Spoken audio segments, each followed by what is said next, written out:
This is Project Management for You.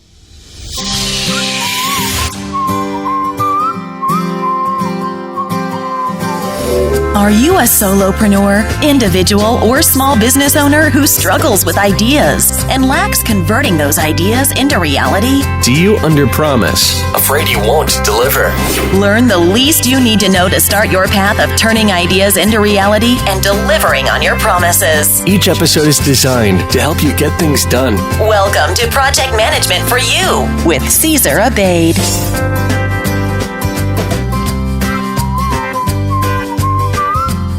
Well, hello everyone, and welcome to the 19th episode of the Project Management for You podcast series. I am Cesar Abeid, your host, and it is absolutely fantastic to have you here once again.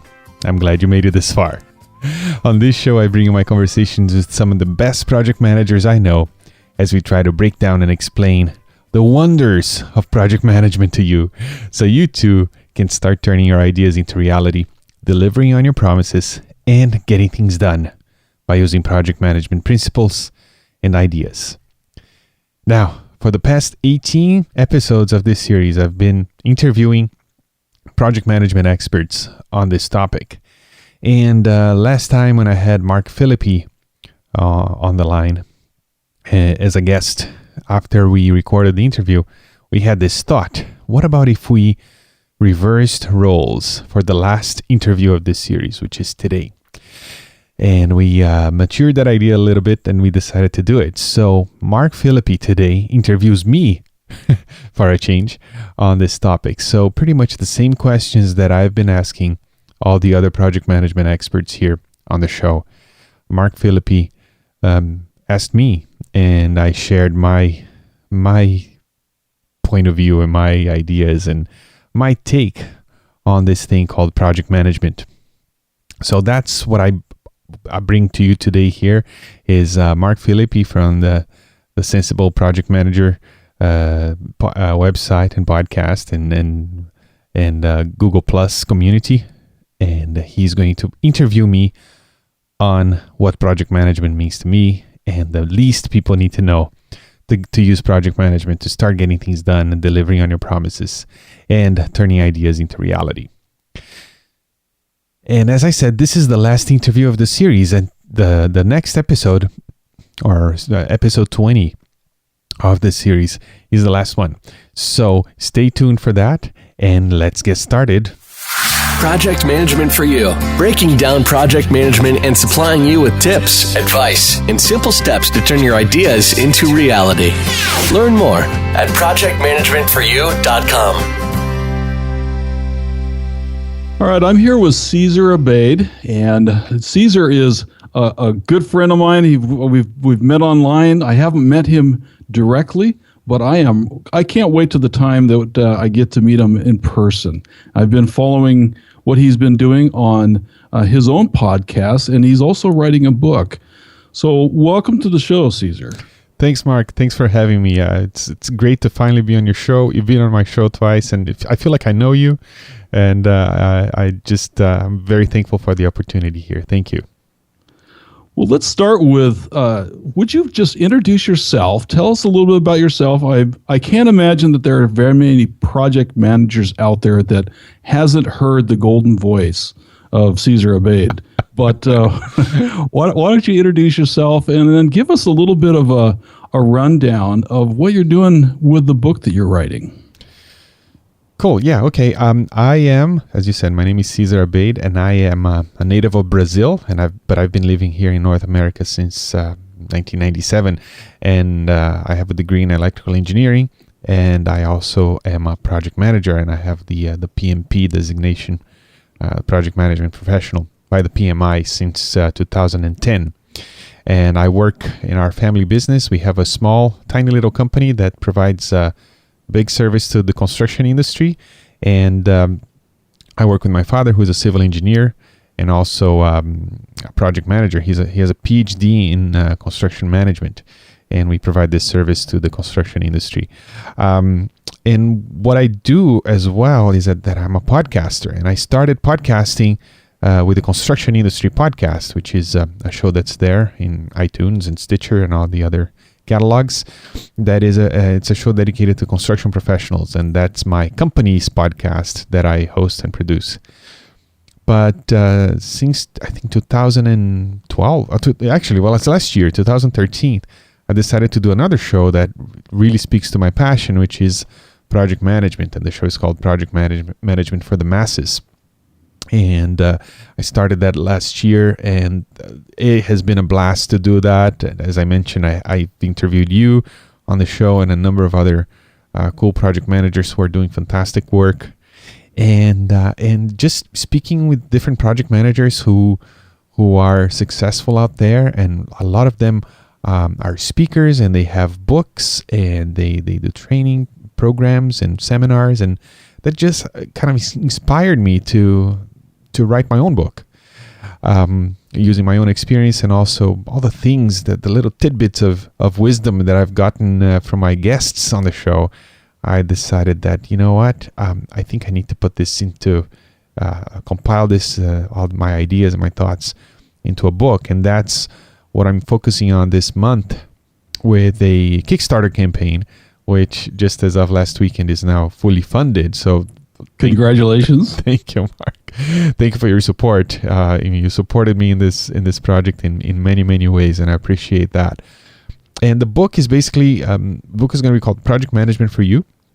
And it is basically a book that will try to bring project management ideas and principles to everyone, to the individuals, to small businesses, to solopreneurs, to anyone who can benefit from what project management can bring to you, which is the ability to turn your ideas into reality and deliver on your promises and getting things done.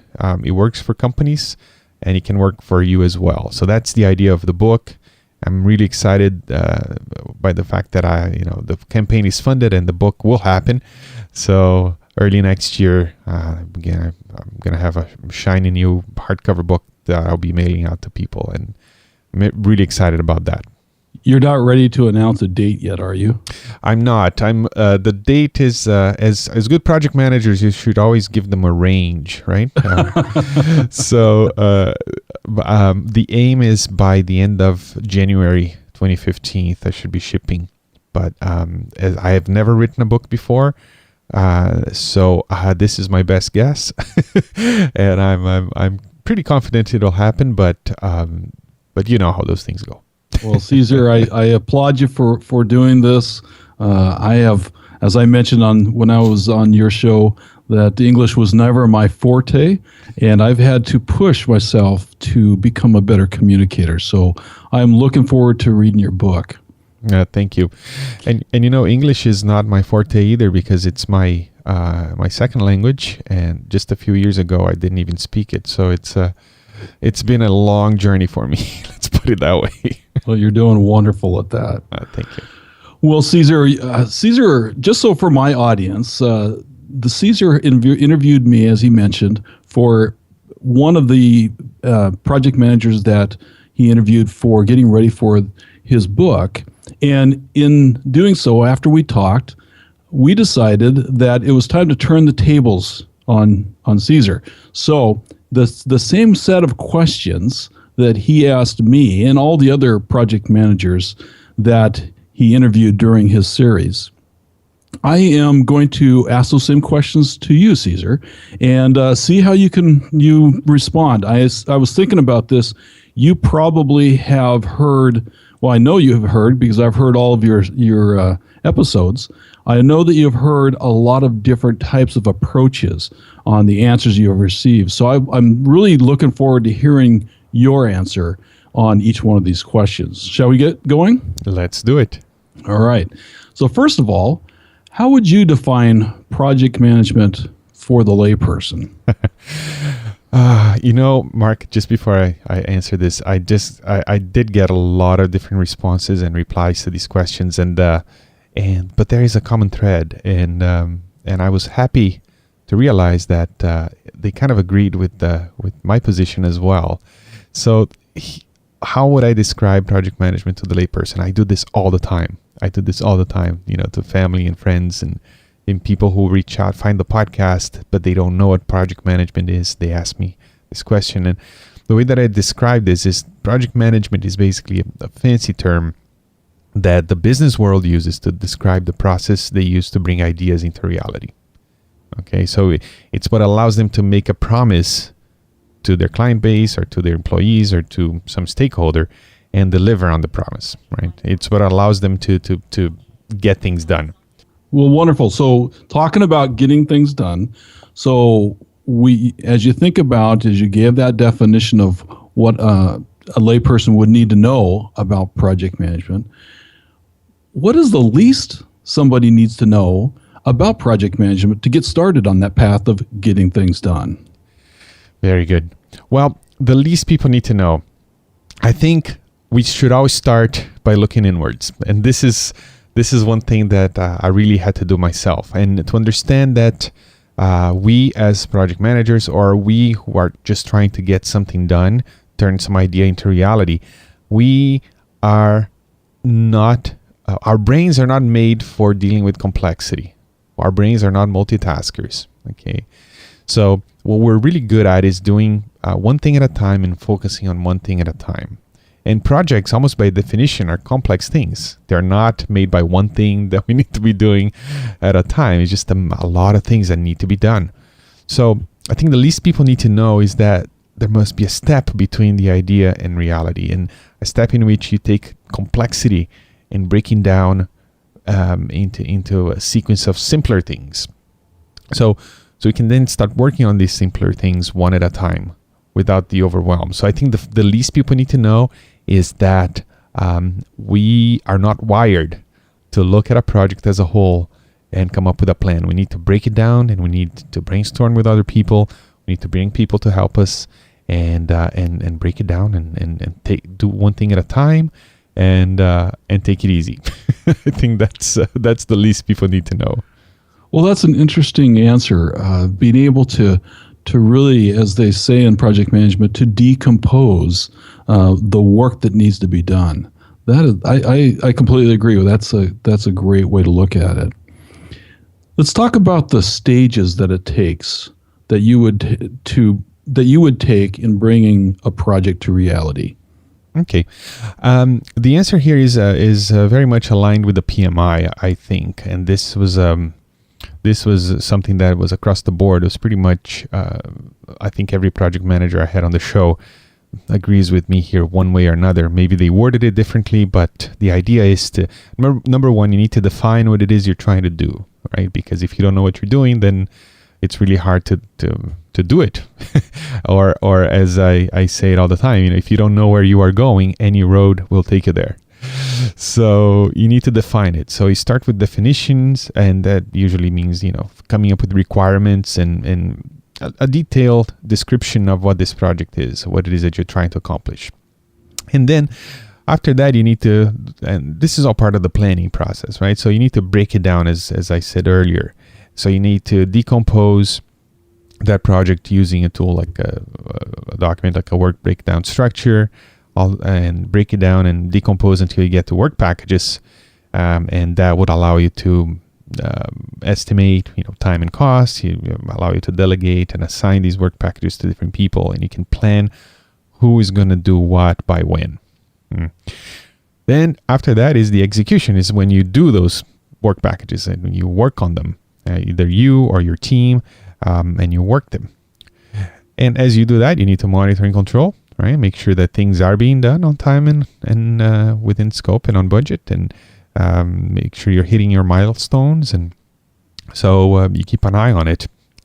And finally, you need to, closing. You need to close, make sure all the contracts are completed and paid, people are paid, and you can actually check off that box next to done for this project. So this is the formal way of explaining this. But the bottom line is you need to bring people in, you need to define what it is you need to do, you need to break it down, assign packages, do your estimates, do the work, and check. So plan, do, check, act, that old way of managing things. Well, that sounds very much like you have read the PMBOK. I have. And did you stay awake during that time? I can't answer that with a yes, but I did read it, and then just talking with different project managers all the time, just that things just solidify in your brain, even if you don't read the book. Well, it just really does make sense. Before we move on, I wanted to add since this is for the layperson, would you mentioned one word or one group of words that we probably should take a little bit to describe, and that was the work breakdown structure. Without going into a lot of detail, what is the work breakdown structure, or WBS? Yes, the WBS. The WBS is a document. A lot of people call it a tool or a technique, but it's according to the PMBOK guide. If I remember well, it is a document. It's an output of a process, not a tool.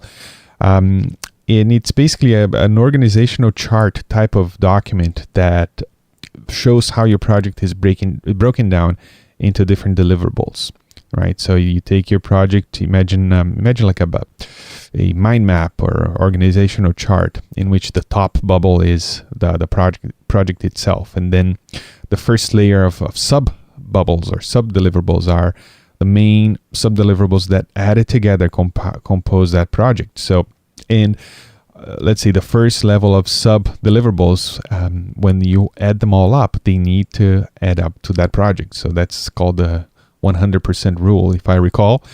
So, and you do that with every single sub-deliverable. So you break them down and you decompose into sub-deliverables until you get to the bottom and the lower level for each of those sub-deliverables. And that lower level bubble is called the work package. And that's something that you can actually do and assign to people and do estimates.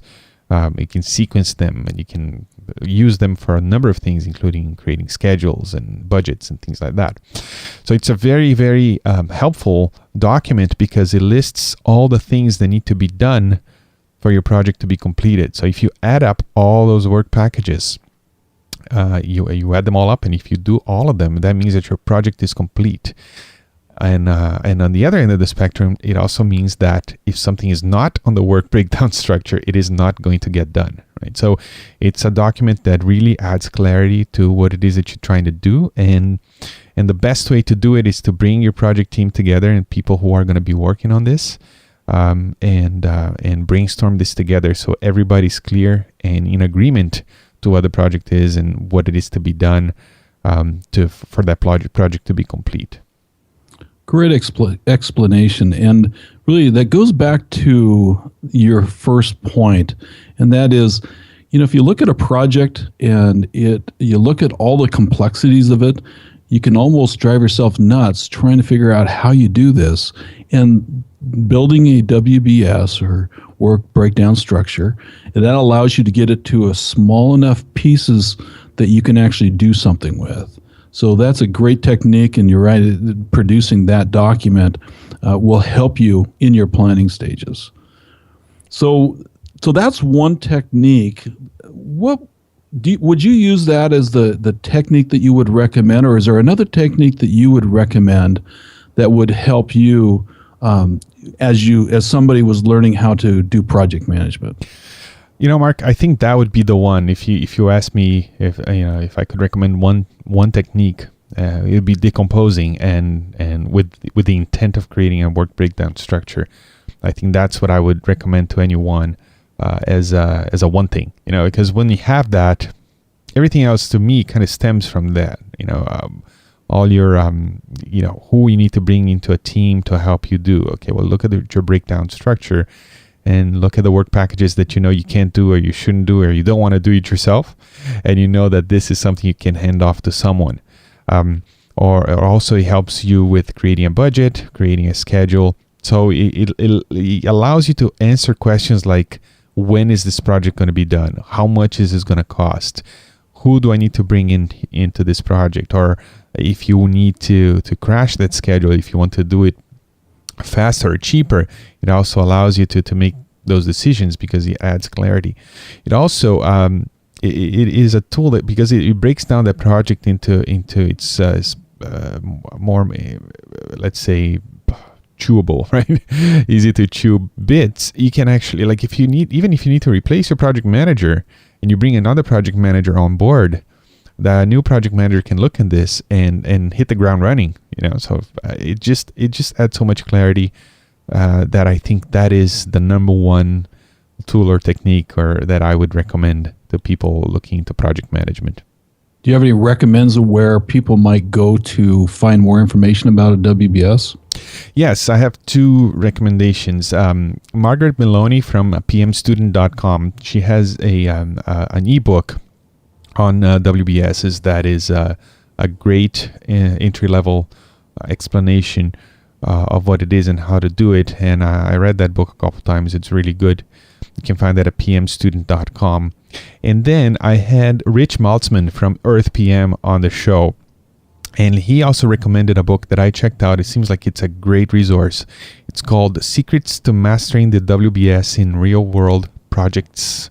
It's a paperback book by Liliana Buktik. I think that's how you pronounce it. From 2010. So it's a relatively new book. And it seems like it's a very good explanation and entry-level resource for people wanting to learn how to do a WBS correctly. Very good. All right, let's move away from the tools, techniques type of thing.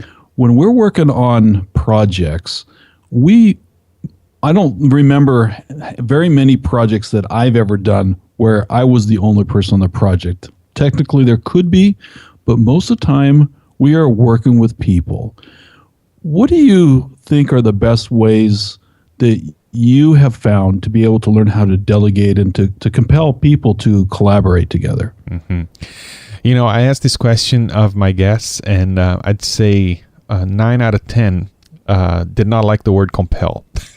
and I think by the time I had you on the show, I had changed that word to something else on the question. So how to, encourage people and how to, but I think compel is a good word, because if you are a good project manager and you are able to convey that vision and you get people fired up, they are compelled because they want to do it. It's not because they need to do it. But I don't know about you, Mark, but I'm really compelled to eat ice cream. Well, if you've seen my waist, then you would say that is true for me as well. So yeah, exactly. So we as project managers, how can we present this project to our team so it's like ice cream, so they're compelled to go and do it. And I'll tell you, there's a great quote, and it's probably the best quote I heard this year. Is a quote that you shared with me on the Project Management for You series. And you know where I'm going with this. And I do. The quote is, if you want to build a ship, don't drum up the men to gather wood, divide the work, and give orders. Instead, teach them to yearn for the vast and endless sea. And you kind of have to say it with those in that intonation there. It's a great quote, and it's so true. It is so true. And the best way to do that is to believe in the project.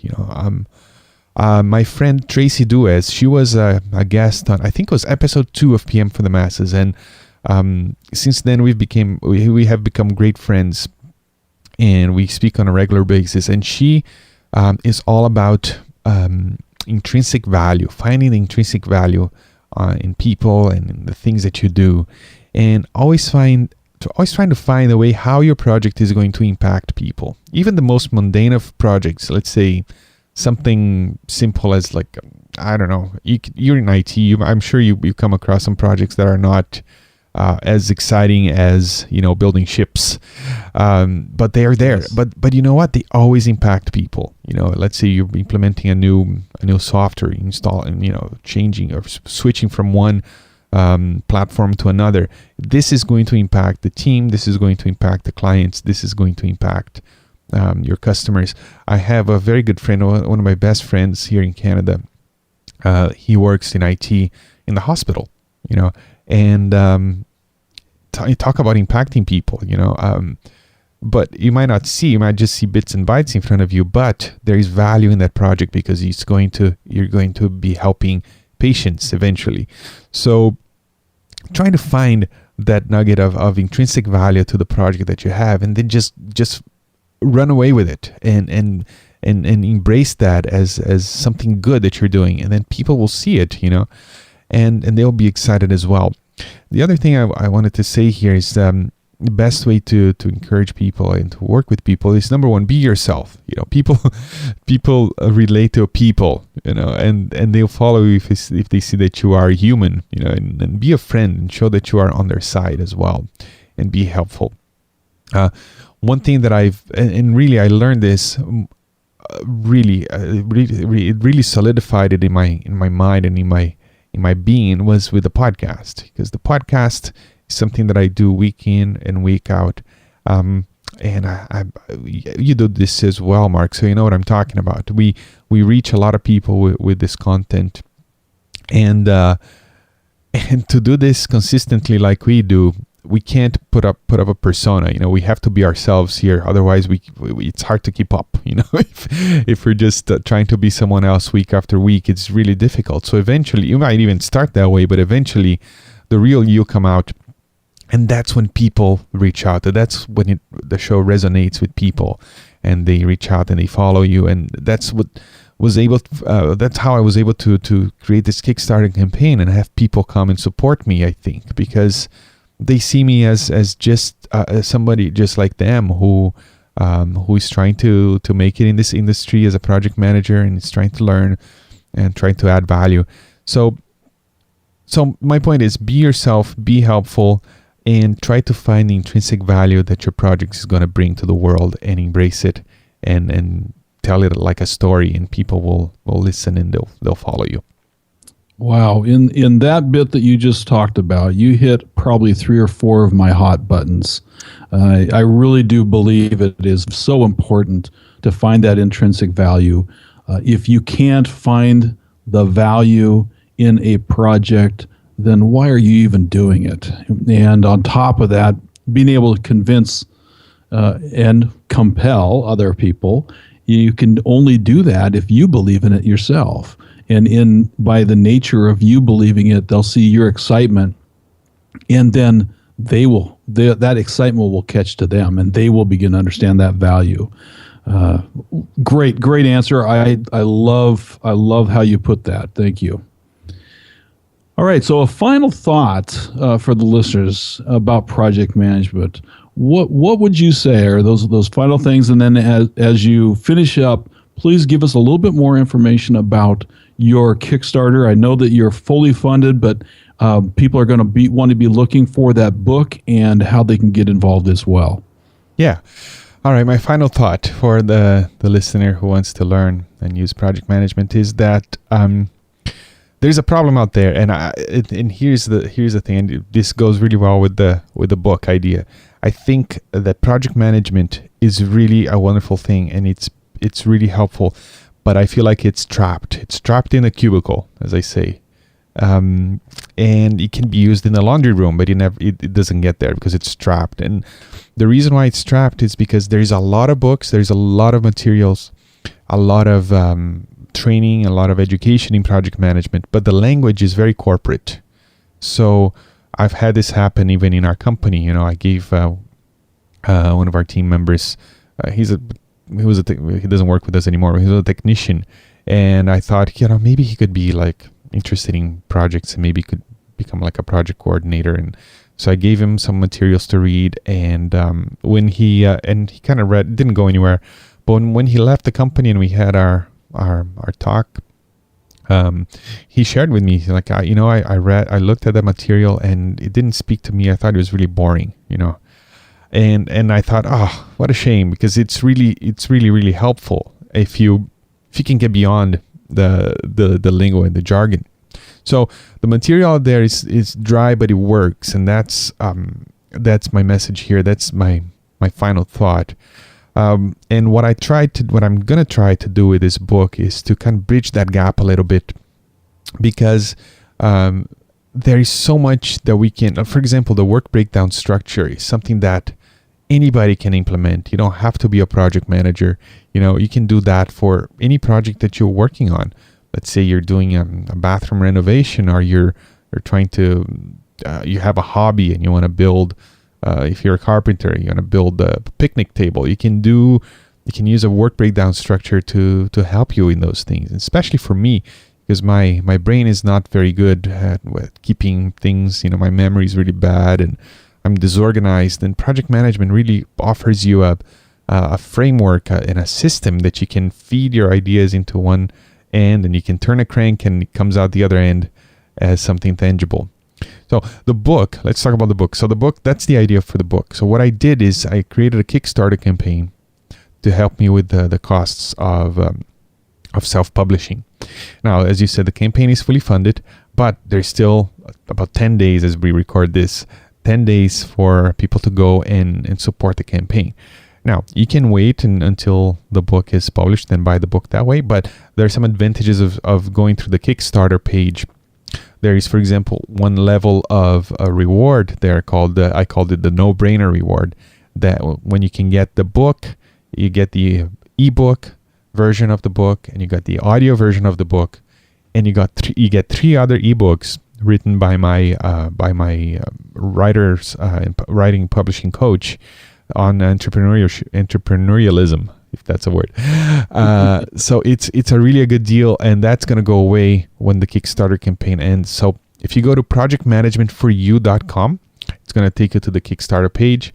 There's a special video that I made there that it's really different and unusual. So that's all I'm going to say about that. You have to go and watch the video at projectmanagementforyou.com. And you can support the campaign that way, and I'll be happy to send you a copy of the book when it's out, which should be, as I said, early 2015. Well, Cesar, I wish you all the luck in the world on putting this together. I can't wait to see the outcome of it, and thank you so much for coming on the podcast. Mark, thank you for the opportunity. Thank you for the support, and I thank you for bringing me and sharing my story with your listeners. Thank you very much. All right. Have a great day. Project Management for You. Promises delivered. Gain more insight with Cesar's book, Project Management for You, at projectmanagementforyou.com. All right. I hope you enjoyed that reversal of roles there for a second. And Mark, thank you so much, Mark, for being such a good sport and coming here and taking the reins as the interviewer here on the Project Management for You podcast. Now, as I understand, Mark is also sharing this interview on his show, so I really recommend you check out the Sensible Project Manager podcast in iTunes and all the other catalogs out there. Mark does a fantastic job. He provides a lot of value, and I feel blessed to have him as a friend and as a fellow project management professional and project management podcaster.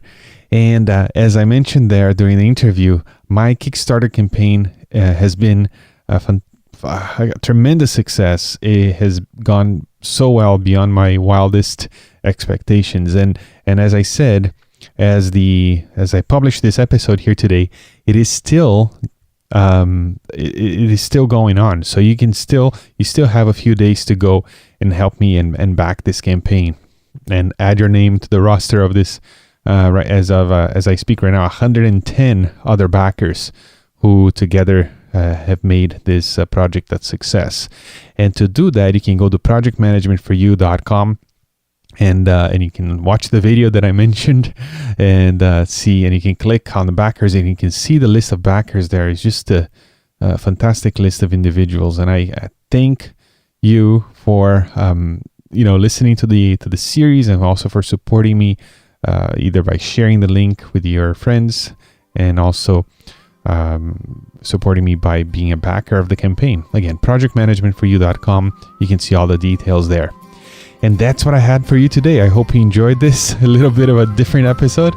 And I'll talk to you next time. And until then, remember that life is a project and you are the manager. Ciao, ciao.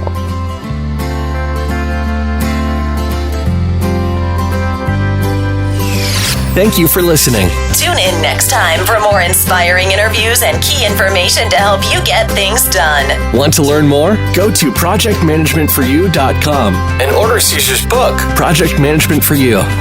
Your path of turning ideas into reality starts now.